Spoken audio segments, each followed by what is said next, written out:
Ever felt your heartbeat rise when a little red heart appears on your screen? It's astonishing. That isn't just attention, it's control. Every notification is a whisper, a spark in your nervous system. Plato once said, the part can never be well unless the whole is well. Yet our minds are no longer whole. They are fragmented by likes, by comments, by fleeting signals of validation. What feels like a freedom is often a leash. You scroll believing you are choosing, but deep down the choice has already been made by algorithms, by patterns that understand you more than you understand yourself. Ask yourself, are you living or are you being programmed? What does silence feel heavier when no one reacts to your post? Because your brain has been rewired. Dopamine doesn't care if joy comes from music, love, or digital applause. It just lights up. Likes become modern currency, comments the new applause, but every coin you collect makes you hungrier for more. Nietzsche said, man is a something to be suppressed. Yet here we are trapped by symbols on a glowing screen. Each swipe pulls you deeper into a digital slot machine. The question isn't whether you win, but whether you ever know you are playing. So tell me, when you wait for validation, who is holding the leash and who is wearing the collar? Why do strangers' opinion cut deeper than our own voice? Because the system was built that way. Each like feels like a handshake, each comment a mirror, and slowly you outsource your worth to pixels. As Total once said, knowing yourself is the beginning of all wisdom. But what if the self you know is just a reflection shaped by algorithms? Your write a caption not for truth but for applause.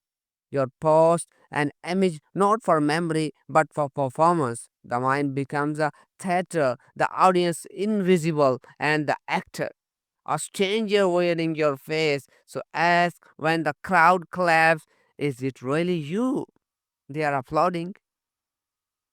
Why do we refresh the page again and again? Because uncertainty is addictive. Each tab is a lottery ticket for attention. Will they love me, ignore me, or tear me apart? The algorithm knows suspense is stronger than satisfaction. Pascal once wrote, all of the humanity problems stem from man's inability to sit quietly in a room alone. Yet silence today feels unbearable. So we chase the next buzz, the next flicker of recognition. It isn't freedom, it's roulette, and the house always wins. But pause for a moment. What would your soul say if you stop spinning the wheel? Why does one's cruel comment echo louder than 100 phrases? Because the brain is wired for survival. Pain cuts deeper than joy, and so negativity become a hook the mind can't release. A philosopher once said, he who angers you, conquer you. Every insult online feels like a spear piercing identity. You could be standing in a room of love, yet one shadow makes you doubt the light.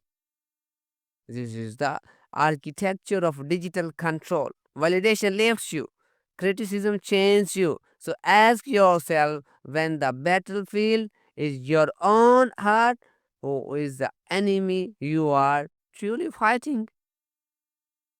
Why do we measure our days in notification instead of moments? Because attention has become the new oxygen. We breathe in it, gasping when it's absent. But oxygen is meant to give life, not to struggle it, not to strangle it. Seneca one, it's not that we have a short time to live, but that we waste much of it.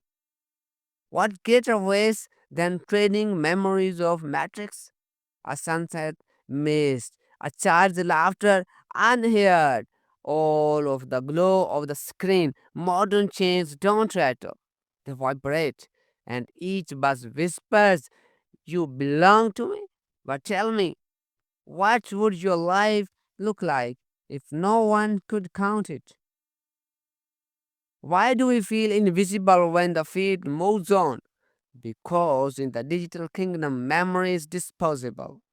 Yesterday's post is today's dust. And so we sees relevance like a flame we can never hold. Once said, no man ever steps in the same river twice. But river of life isn't water, it's quicksand. The more you struggle to stay visible, the deeper you sink. What if visibility isn't the goal? What if true presence comes not from screens but from the silence, breathe, and being? Pause and ask, do you want to be remembered by your soul or by your feet? Why do we mistake attention for love? Because the line between the two has been blurred. Hearts on a screen mimic hearts in reality, but intimation is not intimacy. Love whispers in presence, not pixels.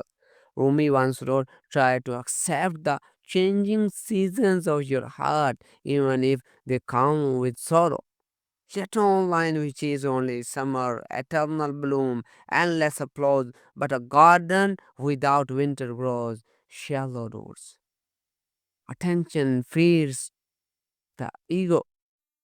Love nourishes the soul. Ask yourself, have you been confusing the echo of love with its true voice? Why does the mind crave what the soul resists? Because the system was built to exploit desires. Your attention isn't free, it's the most valuable resource of the 21st century. Algorithm doesn't just predict the shape, they know what triggers you, what soothes you, what keeps you scrolling when you want to stop. Socrates once said, the unexamined life is not wrong worth living. Yet if your mind is hacked, can it even examine itself? The danger isn't in losing time, it's in losing identity. And the most terrifying person is one you cannot see. So, are you a master of your screen or its servant? That is the question. Here are the questions that matters most. Can your mind still be free? The truth is yes, but freedom begins with awareness. Every like, every comment, every buzz isn't an invitation, but you choose whether to enter. Marcus said, you have power over your mind, not outside events. Reclaim that power. Look up, breathe deep, touch the world beyond the glass. Because one day the feet will forget you, but your soul, your story remains. This is not just a warning, it's the call. Step out of the algorithm. Step back into your life.